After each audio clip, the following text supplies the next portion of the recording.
Video olmoqchi edik. Hozir bitta butaqmi? Video olamiz yig'ilgan soat 11 edi.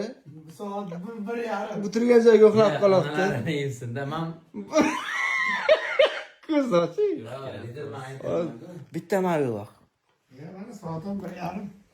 Soat 1:30lik hol ideya yo'qdi. yo men aytyapman-ku lekin odamni statistika bo'yicha soat 11 dan keyin miyasi o'chadi, ko'z ochiq turadi. Ideya kelmayapti. Qisilib ketdim men. Video top beringlar, politsiya qitasanglar. Aka ideyalarni boshim og'rib boshladi.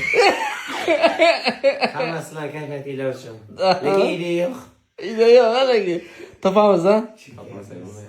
Xullas hozir olmoqchi bo'lyapmiz. Hozir hamma uyquda. Ko'z ochiq lekin bitta mana bundan boshqa buni uyqusi faqat kunduzki. Ha. Bu yerda hamma narsa men aybim bilan bo'lyapti. O'qishda o'qiyapman. Kechirasizlar. O'qishim. Ha, men aybim bilan bo'lyapti.